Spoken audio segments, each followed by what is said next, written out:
चलिए आप सभी को फिर से एक बार स्वागत और अभिनंदन है मेरे दोस्तों। कहता है ना कि ना संघर्ष ना मुश्किलें तो क्या मज़ा है जीने में। ना संघर्ष ना मुश्किलें तो क्या मज़ा है जीने में। आंधी तूफान भी थम जाएंगे जब लक्ष्य बना लो सीने में मेरे दोस्तों। तो दोस्तों हमने नेक्स्ट वीडियो में जाना गौतम बुद्ध के बारे में, जीवनी के बारे में जाना, परिचय के बारे में, किस प्रकार से गौतम बुद्ध जी ने अपने घर को त्याग कर और संन्यास जीवन लेकर उनको किस प्रकार से ज्ञान की प्राप्ति हुआ। आइए अब जानते हैं उनको ज्ञान की प्राप्ति कब और कैसे हुआ, कहाँ हुआ। आइए इस वीडियो में आप बने रहिएगा अंत तक मेरे दोस्तों। तो आइए लेके चलते हैं। सबसे पहले जो हम जान चुके हैं थे, गौतम बुद्ध का जो बचपन का नाम था दोस्तों बताना भूल गए थे, सिद्धार्थ था। किस प्रकार से बालक सिद्धार्थ से बुद्ध बना, आइए हम जानते हैं। बात किया जाए दोस्तों 29 वर्ष की अवस्था में गृह त्याग दिए। गृह त्याग मतलब घर छोड़ दिए। और गृह त्याग का प्रतीक चिन्ह अगर आपसे पूछेगा तो घोड़ा था। गृह त्याग का प्रतीक चिन्ह क्या था जी? घोड़ा था। जब महात्मा बुद्ध जी ने घर को छोड़ दिए 29 वर्ष की अवस्था में, उसका प्रतीक चिन्ह माना गया था घोड़ा। याद रखिएगा, बहुत बार एग्जाम में पूछा गया मेरे दोस्तों। इसने ज्ञान की प्राप्ति के लिए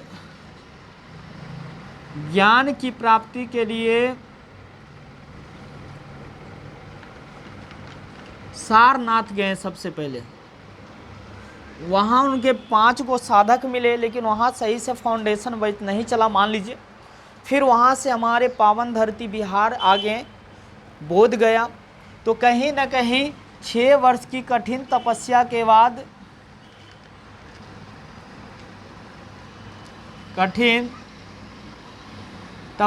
के बाद इनको ज्ञान की प्राप्ति हुआ दोस्तों। कहाँ हुआ आपको पता है? निरंजना नदी। और वृक्ष का नाम पूछेगा पीपल वृक्ष के किनारे हुआ था मेरे दोस्तों। अरे कहाँ हुआ था दोस्तों? तो बोध गया में। इन्हीं के नाम पर बोध गया है मेरे दोस्तों। तो याद रखिएगा, महात्मा बुद्ध को 6 वर्ष की कठिन तपस्या के बाद 29 वर्ष की अवस्था में घर को छोड़े और 35 वर्ष में इनको ज्ञान की प्राप्ति हुआ दोस्तों। वैशाख पूर्णिमा के रात को याद रखिएगा, उस दिन जो था वैशाख पूर्णिमा की रात थी, याद रखिएगा। इसलिए बौद्ध धर्म में सबसे पवित्र धर्म माना गया बुद्ध पूर्णिमा प्रमुख धर्म माना गया। प्रमुख धर्म बुद्ध पूर्णिमा, क्योंकि उनको ज्ञान की भी प्राप्ति बुद्ध पूर्णिमा को दिन, इनको जन्म भी हुआ था बुद्ध पूर्णिमा के दिन और मृत्यु भी हुआ था बुद्ध पूर्णिमा के दिन। इनका प्रथम जो गुरु थे दोस्तों अलार कलाम थे और वो वैशाली के थे। याद रखिएगा, प्रथम गुरु अलार्म कलाम जो वैशाली के थे। दूसरे गुरु का नाम थे, दूसरा गुरु का नाम था रुद्रक राम पुत्र, और ये थे आपका राजगीर के। कहीं ना कहीं दूसरे गुरु का नाम था रुद्रक रामपुत्र, और इनसे योग का शिक्षा लिए थे दोस्तों। याद रखिएगा, योग का शिक्षा ग्रहण किए थे, योग का शिक्षा ग्रहण किए थे मेरे दोस्तों। याद रखिएगा, तो योग का शिक्षा किनसे ग्रहण किए थे? रुद्रक रामपुत्र से, जो राजगीर के थे मेरे दोस्तों। और यही बिहार के पावन धरती पर हमारे बुद्ध भगवान को ज्ञान की प्राप्ति हुआ। तो हमारे भी लाइफ में दोस्तों जब कुछ करने का जुनून और जज्बा होती है तो हमें घर से बाहर निकलना पड़ेगा, तभी हम जीवन में कामयाब होंगे। अगर घर में ही दुमक के रहेंगे, बिस्तर में ही दुमक के रहेंगे तो कुछ लाइफ में होने वाला नहीं दोस्तों। इसलिए जीवन में संघर्ष और करना बहुत ज़रूरी है। चुनौतियां भी आएगी कामयाब होने के लिए मेरे दोस्तों। आइए लेके चलते। तो इनका गुरु हो गया दोस्तों। बाकी बात किया जाए, उसके बाद जब इनको ज्ञान की प्राप्ति हो गया, मेरे दोस्तों, बुद्ध भगवान को जब ज्ञान की प्राप्ति हुआ तो ये बुद्ध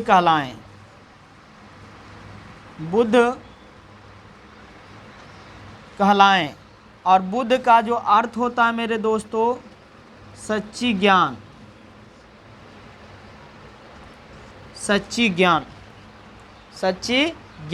याद रखिएगा। बुद्ध का अर्थ क्या होता है? सच्ची ज्ञान। जब इनको ज्ञान की प्राप्ति हो गया तो अब इसने कहीं ना कहीं लोगों को शिक्षा देने लगे। हमारे गौतम बुद्ध जी ने सबसे पहले शिक्षा वहीं जाके दिए थे जहाँ सबसे पहले गए थे, सारनाथ में। तो प्रथम उपदेश दिए गौतम बुद्ध जी ने। प्रथम उपदेश कहाँ दिए थे? सारनाथ। अरे सारनाथ पड़ता है यूपी में, याद रखिएगा। प्रथम उपदेश जो हमारे गौतम बुद्ध जी ने दिए थे सारनाथ में दिए थे, और ये सारनाथ कहाँ पड़ता है? यूपी में। उसके बाद आपसे पूछेगा जिस प्रथम उपदेश का घटना कहलाया, इस घटना को बौद्ध धर्म में कहा गया धर्म चक्र प्रवर्तन, याद रखिएगा। जब बुद्ध भगवान ने प्रथम उपदेश दिए तो कहलाया धर्म चक्र प्रवर्तन। उसके बाद गौतम बुद्ध ने सर्वाधिक बार उपदेश कहाँ दिए थे? सबसे ज़्यादा उपदेश, सर्वाधिक बार उपदेश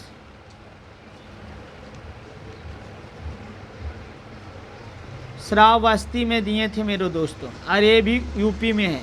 वहाँ के राजा प्रसेनजीत थे। याद रखिएगा, प्रसेनजीत थे। वहाँ के राजा प्रसेनजीत थे। सर्वाधिक बार उपदेश दिए थे मेरे दोस्तों। और वहीं एक घटना घटती है उस क्षेत्र के अंतर्गत में, जो श्रावस्ती थी, एक बहुत बड़ी जंगल थी श्रावस्ती के अंतर्गत में। और वहाँ एक अंगुलीमाल नामक डाकू रहता था। और उस डाकू का प्रण था कि 1000 व्यक्ति का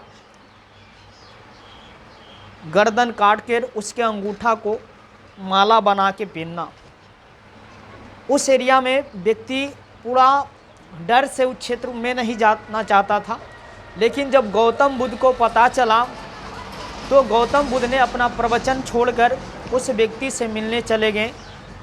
वहाँ के लोगों ने मना किया, राजा ने मना किया, लेकिन नहीं माने। जब जंगल गए तो उस जंगल के अंतर्गत में अंगुलीमाल डाकू था, और वो डाकू का नज़र पड़ गया बुद्ध भगवान पर। तो उसने अंगुलीमाल डाकू ने सोचा कि मेरा अंतिम इच्छा यही पूरा करेगा, ए सन्यासी। लेकिन बुद्ध भगवान चलते रहे रास्ते में, उनको डर कुछ भी नहीं लगा मेरे दोस्तों। तब जाके अंगुलीमाल डाकू ने बोला, ए सन्यासी, तुमको डर नहीं लगता है? तो हमारा नाम नहीं जानता है? बोलता है, किस बात का डर? मैं अंगुलीमाल डाकू हूँ और अंतिम इच्छा तुम है, तुम ही को मार के और अंगूठा को काट के और हम अपने जीवन में कामयाब हो जाएंगे। बोला ठीक है, लेकिन हमारा शर्त है 2। अगर आप 2 शर्त हमारा पूरा करते हैं तो हम आपकी इच्छा पूर्ण करने के लिए तैयार हैं। दोस्तों शर्त क्या था सुनिएगा। जीवन में कहीं ना कहीं आपको काम देगी ये बात। तो बुद्ध भगवान ने अंगुलीमाल डाकू से बोले कि जाइए एक पेड़ का टहनी तोड़ के लेके आए। डाकू था, बरियार था, बलवान था, शक्तिशाली था। गया एक टहनी तोड़ के ला के दे दिया, बूढ़ा के चरणों में फेंक दिया बुद्ध भगवान के। फिर बुद्ध भगवान ने बोले तूने एक शर्त पूरा कर लिया, दूसरा शर्त यह है मेरे दोस्तों कि आप जहाँ से लाए हैं, जिस डाली से तोल के लाए हैं वहीं जाके जोड़ दीजिए। जब ये बात जब बुद्ध भगवान बोले अंगुली मार डाकू को, तो अंगुली मार डाकू ने तिलमिलाने लगा, बुद्धा तुमको समझ में नहीं आता है, जो टूट गया वो जुट नहीं सकता है। तब जाके बुद्ध भगवान ने समझाए कि जब तू जोड़ नहीं सकता है तो किसी का घर क्यों उजाड़ रहा है, किसी का मृत्यु का कारण क्यों बन रहा है, उसका बाल बच्चे का भविष्य क्यों बिगाड़ रहा है, उसका दुख हो, उसकी तकलीफ हो, उसका पाप का भागी तुम क्यों बन रहा है। कहने के मतलब गौतम बुद्ध जी ने अंगुली मार डाकू को समझाया। फिर अंगुली मार डाकू को लगा कि ये बात कभी हम जीवन में सोचे नहीं। तब जाके अंगुली मार डाकू बुद्ध के चरणों में गिर गया। बुद्धम शरणम गच्छामि संगम शरणम गच्छामि करते हुए चले गए। वैसी श्रावस्ती गांव जब लोगों ने देखा कि अंगुली मार डाकू पीछे पीछे आ रहे हैं गौतम बुद्ध के, लोगों ने उनको लहूलुहान कर दिया मार के, क्योंकि उनका प्रायश्चित था। तब जाके वो भी इस संसार में दोस्तों संगत अच्छी होने के कारण, बुद्ध के चरणों में स्पर्श होने के कारण, चरण स्पर्श होने के कारण आज वो व्यक्ति कहीं ना कहीं संसार में अमर हो गया। आज जब भी जिक्र होती है तो उनका नाम जरूर आते हैं। तो कहने के मतलब वहाँ के राजा प्रसेनजीत थे मेरे दोस्तों, सर्वाधिक बार उपदेश श्रावस्ती में दिए थे। कौन दिए थे? बुद्ध भगवान, याद रखिएगा। बात किया जाए मेरे दोस्तों, आगे लेके चलते हैं।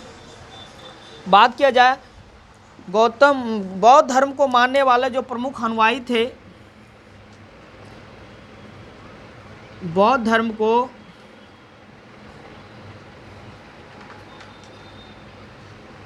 मानने वाले प्रमुख अनुयायी मतलब जो व्यक्ति बौद्ध धर्म को मानता था, कौन कौन थे? याद रखिएगा, बिंबिसार, प्रसेनजीत, बिंबिसार, उसके बाद आपको पता होना चाहिए प्रसेनजीत, उसके बाद उदयन, और आपको पता होगा कि सबसे ज़्यादा बौद्ध धर्म का प्रचार कोई किया तो वो था अशोक महाराज, क्योंकि अशोक ने अंत में बौद्ध धर्म को अपना लिया था मेरे दोस्तों। तो कहीं ना कहीं वीडियो लंबा हो जाएगा, तो इसका नेक्स्ट वीडियो आपको फिर मैं बना दूंगा।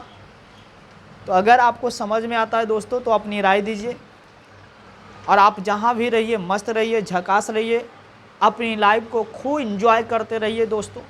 पढ़ाई के साथ साथ मस्ती भी होना चाहिए मेरे दोस्तों। इन्हीं चंद शब्दों के साथ मैं अपनी बात को यहीं समाप्त करता हूँ। जय हिंद मेरे दोस्तों।